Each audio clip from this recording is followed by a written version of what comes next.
Hey, this is episode 2 of Jukin Japan.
Okay, thanks for watching again.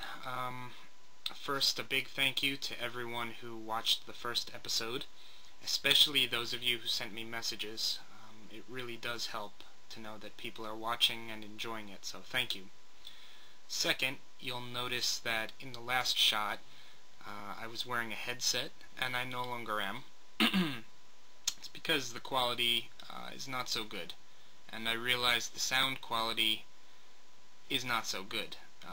So I'm going to be buying a microphone pretty soon, I think, and hopefully that will help.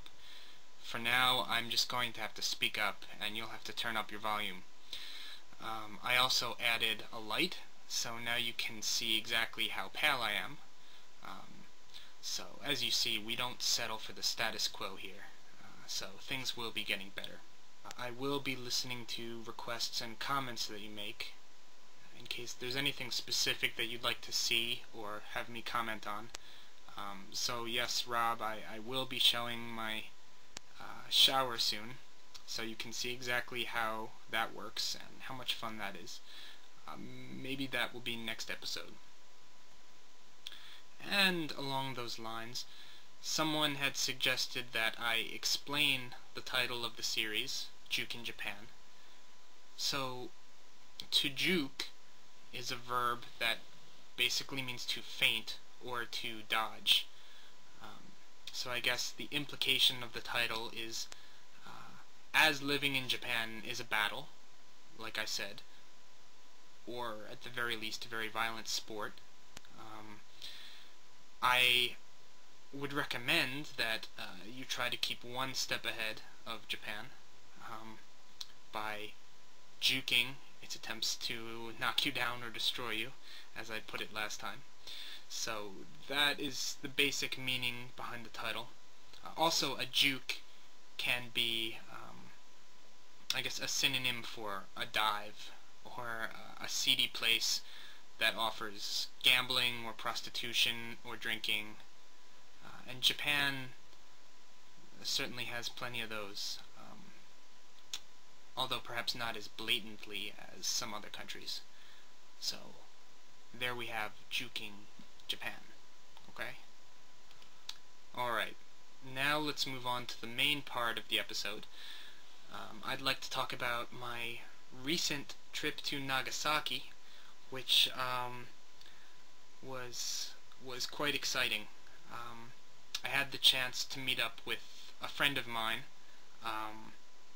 but before I saw him I had a very interesting time, as you'll see. So let me take you through it, okay? I got up early Friday morning, got my stuff together, and headed out on the first stretch of my trip. Destination, Hakata. About 3 hours later, I was in Hakata, and halfway to Nagasaki. So I've just gotten off the first Shinkansen, stopover in Hakata, and now I have to take another train to Nagasaki. This trip is proving to be kind of expensive, but hopefully it'll be worth it. Alright.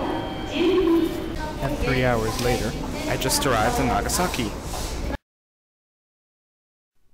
When I arrived, I had a little over an hour to kill before I could check into my hostel, so I decided to explore the area and see what I could find.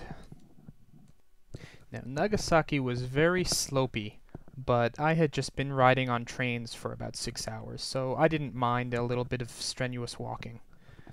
The first thing I checked out was a small church visible from the street of my hostel. It was nice, but nothing really to write home about, although, ironically, I guess that's what I'm doing now. Next, I checked out the Shrine of the 26 Martyrs, a monument memorializing 26 Christians who were crucified for being Christian. As I turned around from the monument, I noticed this thing, which I knew I had to check out, so I attempted to get closer. And these stairs took a really long time to climb. They were not well maintained. The really weird thing about this statue or shrine or whatever it was is that there didn't seem to be a clear way to get to it.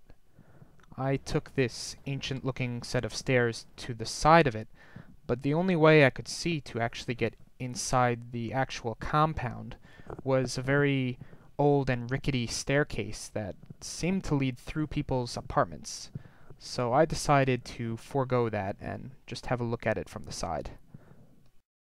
After that, I decided to head back to the hostel and check in. But first I stopped down this interesting street. Holy shit, who could eat all that?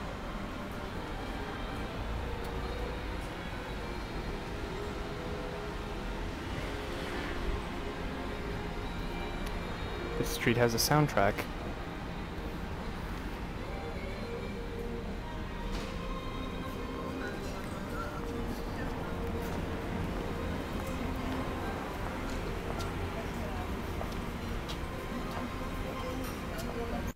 Okay, so fast forward. I checked into the hostel, got my room, and I just wanted to show you my view.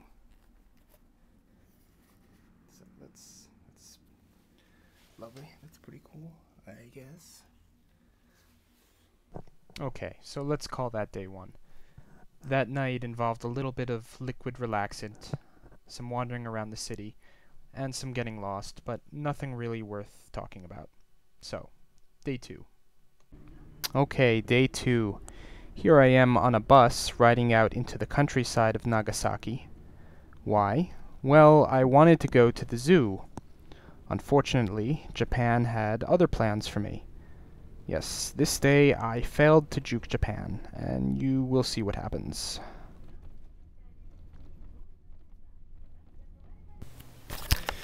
Well, the adventure begins. So, I meant to go to Nagasaki Biopark, but I messed up some kanji. And, so this bus went to the Subtropical Botanical Garden. Only I missed that stop. And I just got off at the next one. I'm in the middle of nowhere. So I think I have about half a mile down this, narrow mountain road. So I'll go check out that botanical garden, maybe get some nice pictures. This is kind of cool anyway. Never seen one of those up close. Alright, well, I hope I don't get run over on this hill. Mountain. Let's show you a view from up here.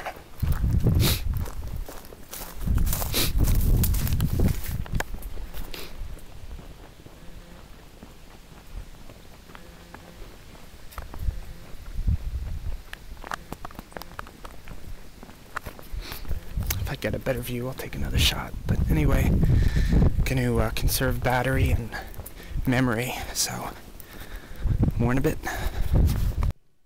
Will I get run over by a car? Will I make it out of Nagasaki alive? Find out in part 2, because this video is getting too long.